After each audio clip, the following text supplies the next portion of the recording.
1 Coríntios, capítulo 1, verso 18 a 25. Verifique se a pessoa ao seu lado tem um exemplar da Bíblia. Se não tiver, vou pedir para você dividir o seu. E peço a você que depois de orarmos, você mantenha a sua Bíblia aberta. Nosso livro-texto é a Bíblia. E como eu afirmo sempre aqui nessa tribuna, a palavra de Deus é a autoridade para nós. O apóstolo Paulo, escrevendo aos irmãos da cidade de Corinto, a partir do verso 18, diz assim: pois a palavra da cruz é loucura para os que estão perecendo, mas para nós que estamos sendo salvos é o poder de Deus. Pois está escrito: destruirei a sabedoria dos sábios e rejeitarei a inteligência dos inteligentes. Onde está o sábio? Onde está o erudito? Onde está o questionador desta era? Acaso não tornou Deus louca a sabedoria deste mundo? Visto que na sabedoria de Deus o mundo não o conheceu por meio da sabedoria humana. Agradou a Deus salvar aqueles que creem por meio da loucura da pregação. Os judeus pedem sinais miraculosos e os gregos procuram sabedoria. Nós, porém, pregamos a Cristo crucificado, o qual de fato é escândalo para os judeus e loucura para os gentios. Mas para os que são chamados, que foram chamados, tanto judeus como gregos, Cristo é o poder de Deus e a sabedoria de Deus. Porque a loucura de Deus é mais sábia que a sabedoria dos homens, e a fraqueza de Deus é mais forte que a força do homem. Que Deus abençoe a sua palavra. Vamos orar juntos nesta hora. Bendito Deus e nosso Pai. Ó Senhor, nós te somos gratos pela tua palavra. Te agradecemos porque ela tem sido nosso guia neste mundo. E abençoe esta igreja para que esteja sempre firmada nesta palavra eterna e bendita. E rogamos agora a iluminação do Espírito Santo, para que possamos compreender o texto que acabamos de ler. E abençoe para que a igreja seja edificada, para que perdidos sejam achados e para que teu nome seja glorificado nesta hora. É a oração que eu faço humildemente, no precioso e doce nome de Jesus. Amém. Por favor, tome assento. A carta de Paulo aos Coríntios é, sem dúvida alguma, uma das cartas mais importantes do Novo Testamento. E ela é importante e relevante exatamente pela mensagem que ela comunica. Embora seja uma carta antiga, datada do ano 56 depois de Cristo, ela trata dos assuntos que são pertinentes à igreja contemporânea. Basicamente, todos os assuntos que Paulo vai tratar nesta carta são assuntos que ainda perturbam as nossas igrejas nos dias atuais. Portanto, é uma carta que nós deveríamos estudar, uma carta onde nós deveríamos dar maior atenção, para que dessa forma pudéssemos também tratar efetivamente as nossas igrejas. Há 3 aspectos importantes para a gente ressaltar à guisa de introdução nesse sermão. Primeiro, a autoria desta carta, e eu peço você que com a Bíblia aberta, olhe comigo para o verso 1. Paulo, chamado para ser apóstolo de Cristo Jesus, pela vontade de Deus, e o irmão Sóstenes. O apóstolo Paulo abre esta carta, evidenciando para os irmãos o seu chamado. Paulo disse que ele foi chamado para ser apóstolo de Jesus Cristo. Esse chamado não partiu dele. Ele não se voluntariou para o ministério. Deus, de forma soberana, por meio de Cristo, o chamou para o ministério. Aliás, esse foi um chamado duplo, porque primeiramente ele foi chamado para a salvação e depois ele foi chamado para o ministério. Quando Paulo declara para a igreja que ele foi chamado e foi chamado por Deus, significa que ele está afirmando a sua autoridade apostólica. Ele está dizendo que a igreja deve ouvir as coisas que ele tem para dizer nesta carta. Aliás, esta é uma das 4 cartas que Paulo enviou a esta igreja. Vocês sabem que 2 dessas cartas foram perdidas na história. 2 estão preservadas no cânon sagrado. E nessas duas cartas, Paulo vai tratar de assuntos bastante relevantes. Mas ele está se apresentando como alguém que tem autoridade. Ele declara que também não está só. Ele declara que a sua saudação é em seu nome e em nome do irmão Sóstenes. Aliás, vamos gravar o Sóstenes para o nosso próximo piquenique. Quando os irmãos ficarem lá, é do Novo ou do Antigo Testamento, como fizemos lá, Sóstenes está no Novo Testamento. A pergunta é, quem é esse irmão Sóstenes? Vocês sabem que na cidade de Corinto havia uma grande colônia de judeus. E naquela sinagoga que estava plantada em uma cidade grega, havia um chefe na sinagoga chamado Sóstenes. E Paulo, quando passa em Corinto pela segunda viagem missionária, pregando o evangelho da cruz, Sóstenes foi um daqueles que abraçou a fé em Jesus Cristo e tornou-se útil ao seu ministério, porque aparentemente foi ele que redigiu a carta enquanto Paulo estava ditando. Então, a primeira coisa, a autoria da carta. Segundo, os destinatários desta carta. Olha comigo o verso 2. A igreja de Deus que está em Corinto, aos santificados em Cristo Jesus e chamados para serem santos, juntamente com todos os que em toda parte invocam o nome de nosso Senhor Jesus Cristo, Senhor deles e nosso. A igreja de Deus. A igreja não pertence a mim. A igreja não pertence a você. Às vezes, inadvertidamente, a gente diz, vá visitar a minha igreja. Ou então vá visitar a nossa igreja. Eu sei que a gente não faz isso por mal. Mas o fato é que a igreja não é minha nem nossa. A igreja já tem um dono. A igreja é de Deus. Quando o apóstolo Paulo deixou os bispos em Éfeso, em Atos 20 e 28, Paulo despediu-se dos irmãos calorosamente, em meio a muitas lágrimas, advertiu a eles que cuidassem da igreja, tivessem cuidado com os falsos mestres, e disse por que eles deviam cuidar da igreja. Ele disse que a igreja é de Deus porque ele a comprou com o sangue de Jesus Cristo. Então a igreja tem dono. Se alguém um dia chegar aqui e perguntar para você que é membro, aqui nessa igreja tem dono? Tem sim. O dono dela é Deus. E ele a comprou com o sangue de Jesus Cristo, seu Filho. Amém? A igreja de Deus. Mas a igreja de Deus que está em Corinto. Essa igreja que tem um endereço celestial, ela também tem um endereço terreno. E o apóstolo Paulo diz para esses irmãos que eles foram chamados para serem santos. E aqui Paulo está evocando a santidade processual. Porque vocês sabem que existe a santidade posicional e a santidade processual. Se eu perguntasse aqui neste seleto auditório, quantos aqui são santos? Levantem as suas mãos. Veja quanta gente fica com as mãos abaixadas.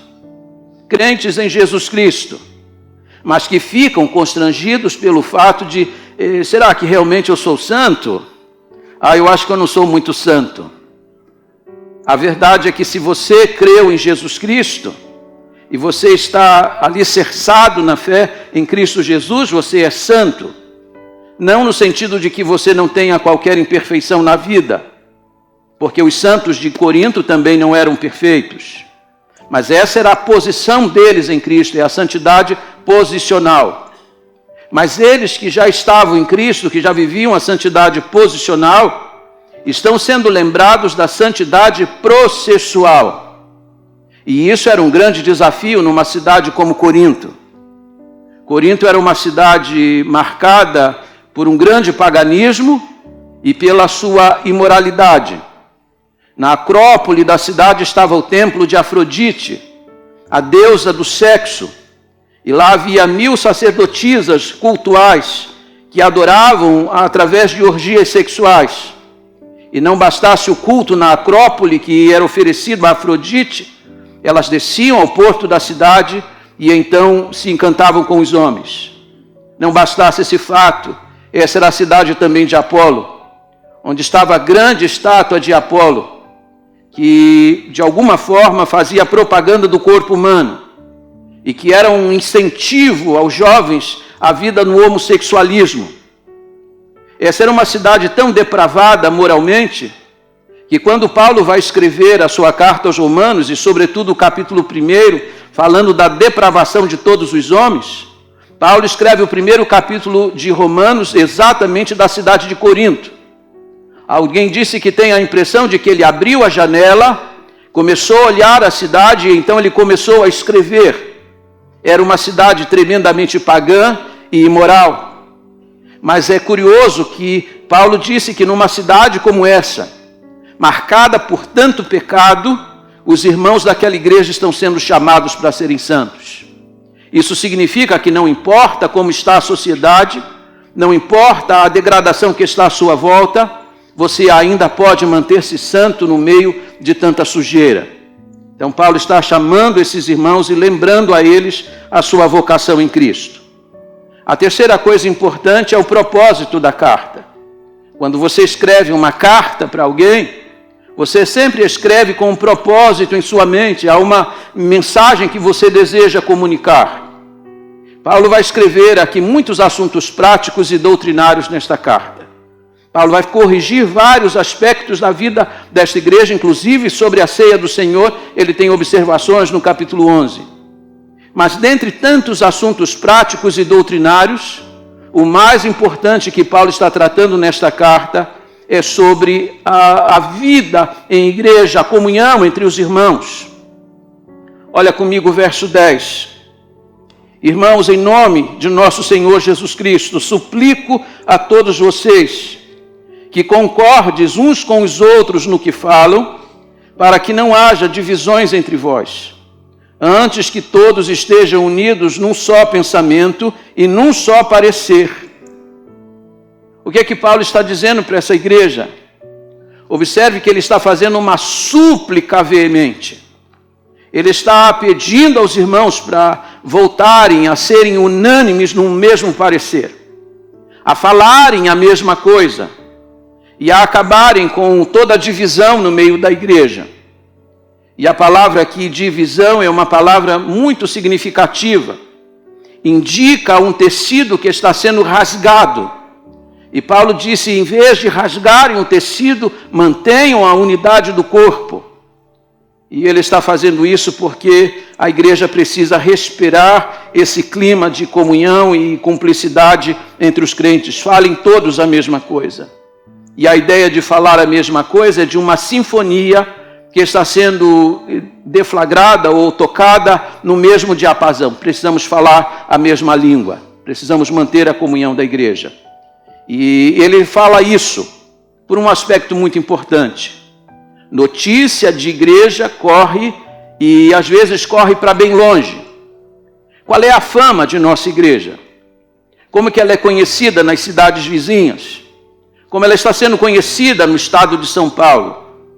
Eu me alegro pelos lugares por onde passo, e quando a gente menciona que é da Igreja Batista aqui em São Roque, as pessoas já fazem um ar de surpresa pelas coisas boas que se ouve que estão acontecendo aqui. Notícia de igreja corre. E é importante que a gente mantenha isso para que o bom nome do Evangelho, o bom nome da igreja possa se espalhar por todo lugar. E eu digo isso porque Paulo, quando escreve esta carta, o apóstolo Paulo está em Éfeso, na Ásia Menor. E ele recebe a visita de uma irmã chamada Cloe. E Cloe vai contar ao apóstolo Paulo o que está acontecendo na igreja. E ela vai contar que muitas coisas que estão acontecendo lá estão em desacordo com aquilo que o apóstolo Paulo, que havia fundado a igreja, havia ensinado. A igreja está andando na contramão do que ele tinha ensinado. Note que as notícias de uma cidade grega vai chegar na Ásia Menor. Notícia de igreja corre. Que as notícias que saiam daqui sejam sempre boas. Eu ainda estava no Rio de Janeiro pastoreando. Nossa igreja faria aniversário naquele momento e convidamos o saudoso pastor Davi Gomes para pregar em nossa igreja. Eu tive a incumbência de buscá-lo em casa e depois levá-lo também. E no caminho, não sei se na vinda ou na ida, eu fiz essa pergunta para ele, porque ele era o pastor da Igreja Batista da Esperança no Rio de Janeiro. Pastor Davi Gomes, quantos membros tem lá na Igreja Batista da Esperança? E ele parou, suspirou um pouco e disse assim, Não são muitos, pastor Glauco, mas a fama deles vai longe. E eu entendi o que ele estava falando, porque aquela igreja é um monumento de fé. Uma igreja de 150 membros naquela época tinha construído no centro do Rio de Janeiro, na rua 1º de Março, ali junto da Central do Brasil, um prédio com 11 andares. Um prédio que hoje está avaliado em muitos milhões. Como que se faz isso com tão pouca gente? Aquela igreja é chamada de uma igreja de fé. Aliás, um livro foi escrito sobre ela, um monumento de fé. Não são muitos, mas a fama deles vai longe. Uma igreja tem sempre que produzir boas notícias, para que o Evangelho seja exaltado, para que Cristo seja glorificado. Dito isso, eu quero olhar com vocês para esta passagem que acabamos de ler. Porque pode parecer que quando Paulo chega no verso 18, que Paulo está fazendo uma mudança abrupta no assunto que ele estava tratando. Mas Paulo não está mudando de assunto. Paulo está apenas apresentando o remédio para uma igreja que está enferma. Aquela igreja está dividida internamente. Existem partidos naquela igreja. Existe quem diga, eu sou de Paulo, eu sou de Kéfas, eu sou de Apolo e eu sou de Cristo. E então Paulo vai fazer 3 perguntas retóricas a essa igreja no verso 3. Acaso foi o apóstolo Paulo crucificado por vós? Paulo começa fazendo aqui a afirmação da principal mensagem que ele tem para trazer. Ele vai falar sobre a palavra da cruz. E saibam, senhoras e senhores que estão aqui, que a cruz de Jesus é o remédio para qualquer igreja enferma. Sabe por que muitas vezes as igrejas se dividem? Sabe por que muitas vezes existem cismas no meio do povo de Deus? Porque tiram os olhos da cruz de Jesus Cristo. Quando o apóstolo Paulo escreveu sua carta aos Filipenses, no capítulo 2, ele recomenda aos irmãos que estão assim meio que em beligerância, que eles olhem para a cruz, para o exemplo bendito que Jesus deu nela. Paulo está fazendo aqui o mesmo. E então Paulo vai começar a tratar dessa temática, depois de fazer essas 3 perguntas retóricas. E notem as perguntas retóricas que ele faz no verso 13. Pergunta retórica, você já sabe o que é. É aquela pergunta que você faz e que não demanda e não carece de uma resposta. Acaso Cristo está dividido? A resposta é não. Foi Paulo crucificado em favor de vocês? E também não. Foram vocês batizados em nome de Paulo? Também não. O que Paulo está dizendo aqui é, em vez de vocês olharem para os homens e se dividirem por causa dos homens, olhe para Jesus Cristo e olhe para a cruz dele. E agora então eu olho com vocês para o verso 18, as 2 afirmações com as quais eu vou trabalhar o sermão de hoje à noite, não será um sermão longo. Ele diz no verso 18, pois a palavra da cruz é loucura para os que estão perecendo. Essa é a primeira informação que ele dá. Então, a primeira afirmação do culto de hoje à noite, do sermão de hoje à noite, a loucura da cruz. A loucura da cruz, diz Paulo, é para aqueles que estão perecendo. Observe que o apóstolo Paulo não fecha a conta. Ele não diz que eles já estão perdidos. Paulo diz que eles estão perecendo. Porque você sabe que enquanto há vida, há o quê? Esperança. Tem muita gente, talvez nós tenhamos pessoas aqui neste auditório que estão perecendo. Mas se elas vierem a crer em Jesus, esse estado de coisa vai mudar. Elas vão sair da morte para a vida, das trevas para a luz, do império de Satanás para o reino do Filho do seu amor, diz a palavra de Deus. Mas Paulo diz que para aqueles que estão perecendo, a palavra da cruz é loucura. E loucura aqui é a palavra moria no grego. Ou seja, uma insanidade, uma coisa tola, absolutamente tola. É a pessoa muito instruída, e nós já tivemos pessoas aqui assim, pessoas muito instruídas, e que olham para a simplicidade do Evangelho e dizem, isso aqui é uma grande bobagem. Eu me lembrei hoje do Dr. Russell Philip Shedd, de grata memória, quando foi pregar na cidade de Campo Grande, no Mato Grosso do Sul. Ele disse que ficou hospedado numa casa de alguns irmãos, cujo casal tinha 2 filhos. Um deles estava firme no Evangelho, mas um deles havia galgado muitos degraus na sua vida acadêmica. Estava indo primeiro para os Estados Unidos e depois para a Alemanha para terminar os seus cursos. Depois que ele galgou alguns degraus na vida acadêmica, ele começou a olhar para o Evangelho e disse: isso aqui é uma grande tolice. É para esses que Paulo está dizendo, para aqueles que estão perecendo, a palavra da cruz é uma grande tolice. E note que o apóstolo Paulo vai fazer aqui, irmãos, uma identificação de dois grupos distintos. E é importante que nós olhemos efetivamente para eles. Verso 22 e 23, por favor, com a sua Bíblia aberta. Os judeus pedem sinais miraculosos e os gregos procuram sabedoria. Nós, porém, pregamos a Cristo crucificado, o qual de fato é escândalo para os judeus e loucura para os gentios. Para esses dois grupos, a cruz é algo completamente incompreensível. Paulo lembra que os judeus pediam sinais miraculosos, e você deve estar lembrado desses fatos. Quantos milagres extraordinários Jesus realizou no seu ministério, mas eles estavam sempre pedindo um a mais para que pudessem crer.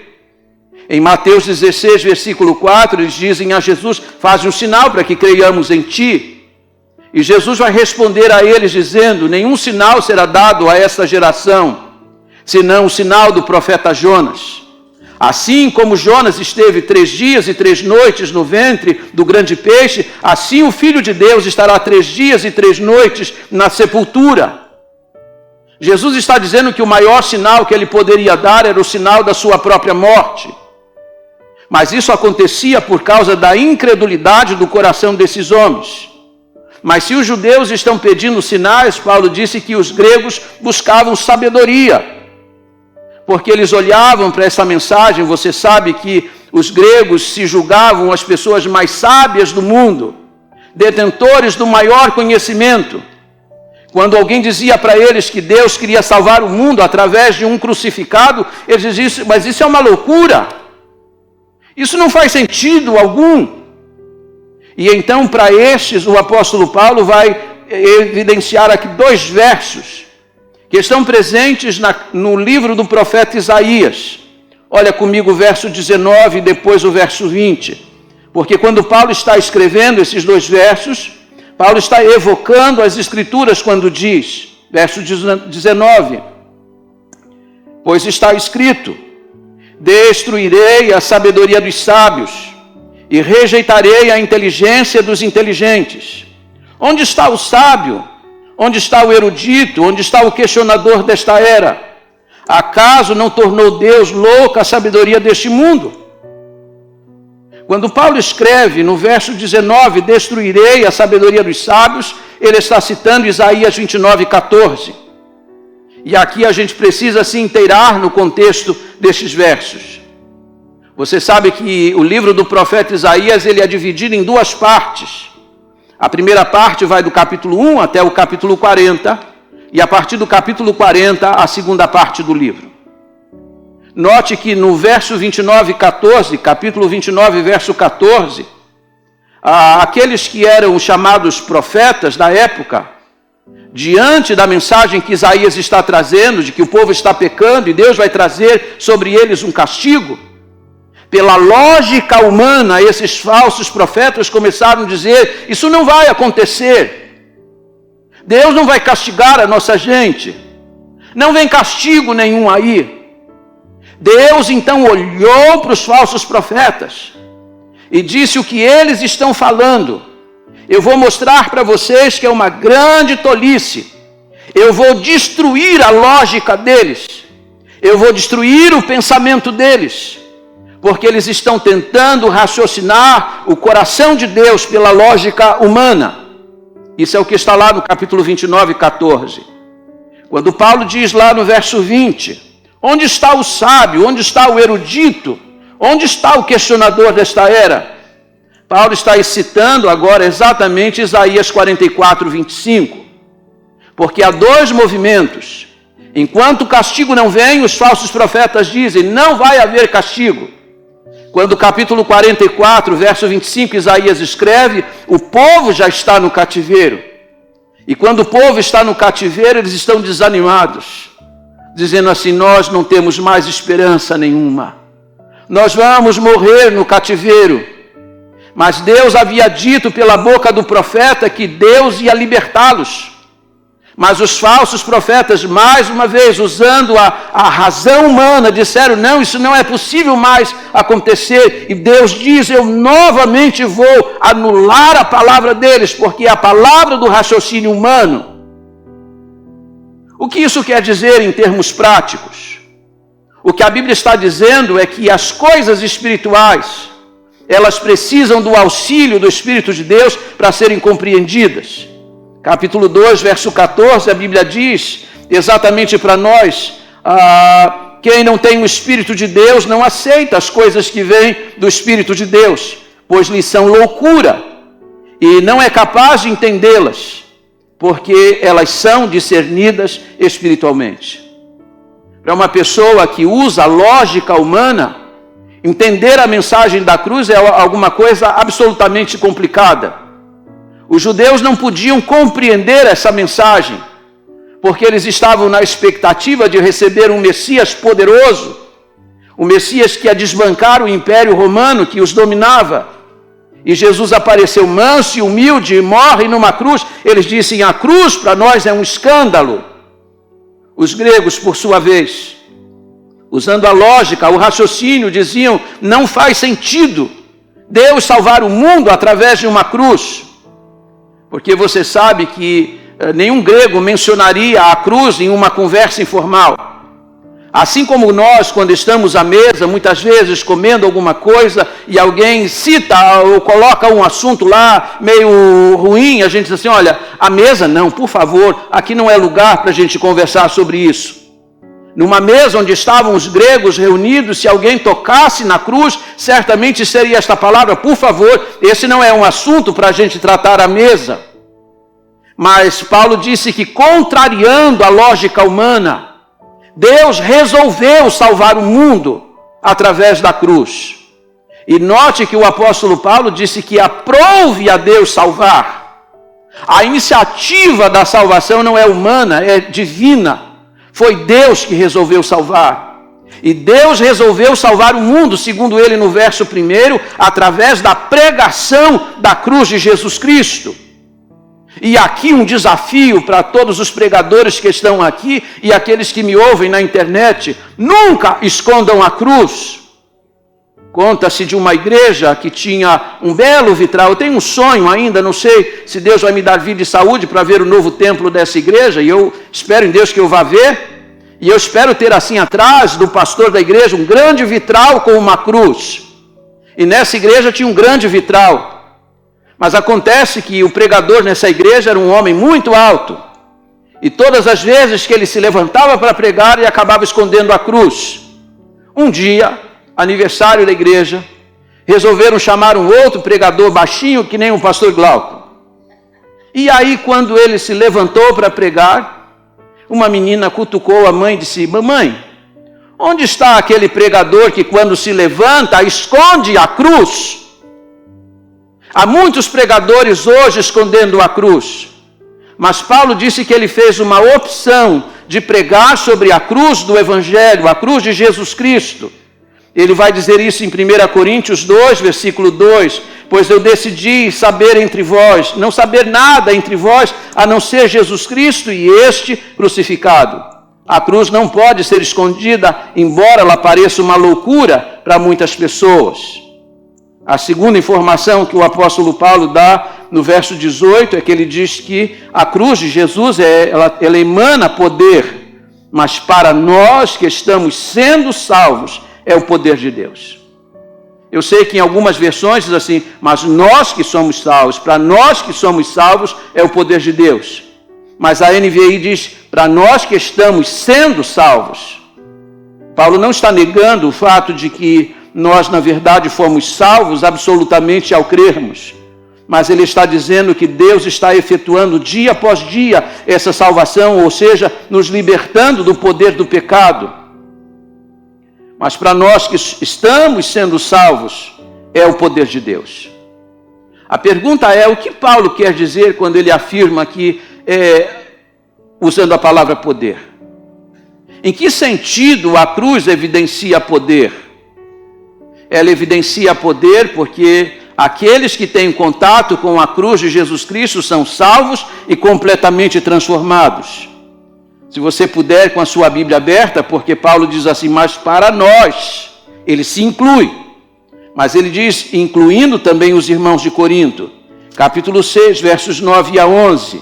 Por favor. Paulo disse assim para os irmãos, vocês não sabem que os perversos não herdarão o reino de Deus?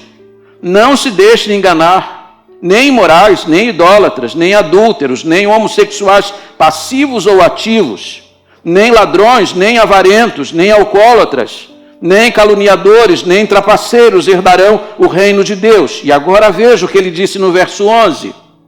Assim foram alguns de vocês, mas vocês foram lavados, vocês foram santificados, vocês foram justificados no nome do Senhor Jesus Cristo e no Espírito de nosso Deus. A pergunta é, quando que isso aconteceu? Isso aconteceu quando o apóstolo Paulo chegou em Corinto na segunda viagem, anunciando Jesus Cristo e a sua cruz. Embora para muitos a cruz seja uma loucura, Paulo estava anunciando sempre esta mensagem. E aqui olha para mim, Paulo nunca adaptou o seu método de pregação, nunca mudou a agenda da pregação para atender o gosto da clientela. Aonde quer que ele fosse, ele pregava a cruz. E note que quando ele disse, eu decidi não saber nada entre vós, a não ser Jesus Cristo e este crucificado, ele não está dizendo que ele era um pregador limitado, que só tinha um assunto para pregar.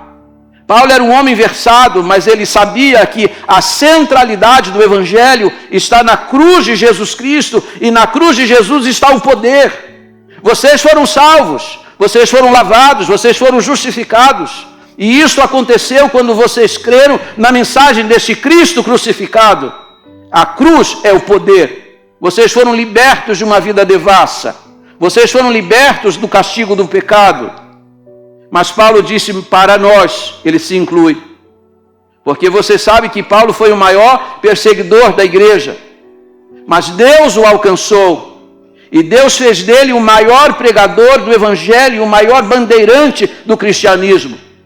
Um dos pregadores ardorosos da cruz de Jesus Cristo. E aí você pergunta, quando foi que isso aconteceu? Em Gálatas capítulo 1, verso 15 e 16, ele vai dizer que aprove a Deus revelar a ele, a Jesus Cristo, seu Filho. Deus revelou a ele Jesus e a sua morte. E a vida dele foi transformada.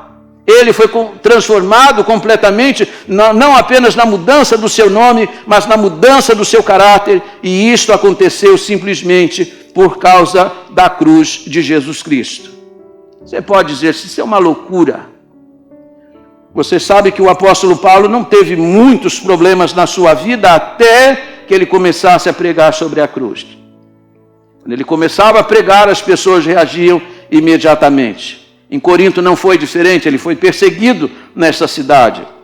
Mas note que em Atos 26, 14, depois que Paulo havia pregado diante do rei Agripa, diz a Bíblia que Agripa passou o apóstolo Paulo para o procurador Festo. E Paulo anunciou o único assunto que era o mote do seu ministério, a cruz de Jesus. Começou a falar para Festo a respeito da morte e ressurreição de Cristo. E Festo, quando ouviu o apóstolo Paulo pregando sobre aquilo, Atos 26, 14, ele disse, estás louco, Paulo? As muitas letras te fazem delirar. Para o homem incrédulo, para o homem que está perecendo, isso é uma grande loucura. Mas Paulo afirma que aprove a Deus salvar o mundo através da cruz de Jesus e disse que nisso Deus está manifestando a sua sabedoria. Deus vai usar um instrumento aparentemente fraco para salvar os homens, manifestando então o seu poder transformador. E aqui você olha comigo para 3 aspectos com os quais eu vou terminar esse sermão. A pergunta que eu quero fazer com vocês, e eu quero que vocês façam comigo, é esta: por que que o apóstolo Paulo priorizava a mensagem da cruz? Primeiro, porque é a cruz de Cristo que dá vida para a igreja. Quando nós olhamos hoje para a Europa, e você sabe que a Europa foi o berço das principais denominações evangélicas, é de lá que saíram os missionários para pregar o evangelho no mundo inteiro, e de lá o evangelho se difundiu para toda parte. Hoje vocês olham para a Europa e encontram uma Europa que é chamada de pós-cristã. A Europa se afastou do evangelho. Londres, que era a cidade de Charles Haddon Spurgeon, nos dias de Spurgeon havia pelo menos 3 milhões de cristãos em Londres. E hoje se diz que Londres está completamente dominada pelo islamismo. As pessoas não se declaram mais cristãs, mas muçulmanas. O que aconteceu lá?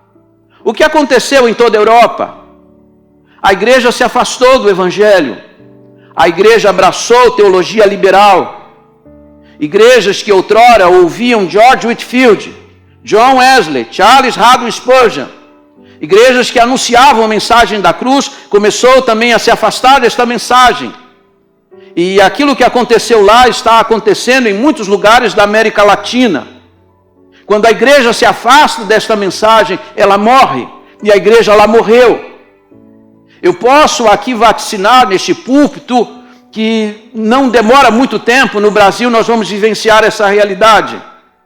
Está sendo substituída a mensagem da cruz nas nossas igrejas. Ela está sendo escondida em algum lugar, porque os pregadores dizem que esta é uma mensagem batida ou uma mensagem radical demais. As pessoas querem ouvir sobre outras coisas. Mas é na cruz de Jesus que está a vida. E as igrejas, outrora bem vivas, morreram porque se afastaram desse fluxo que emana da cruz de Jesus Cristo. Segundo lugar, é importante lembrar a vocês que a cruz ainda está firme. A cruz nunca será destruída. Em Macau, que é uma colônia portuguesa, em Hong Kong, aconteceu um grande terremoto e uma catedral veio abaixo. Daquela catedral, apenas a fachada ficou em pé. E lá na fachada ficou uma cruz lá no alto. Horatius Bonar, que foi um dos nossos grandes poetas, compôs o hino 197 do Cantor Cristão. Olhando para a fachada daquela grande catedral e aquela cruz lá no alto, ele compôs um dos belos hinos do Cantor Cristão que diz: a cruz ainda firme está.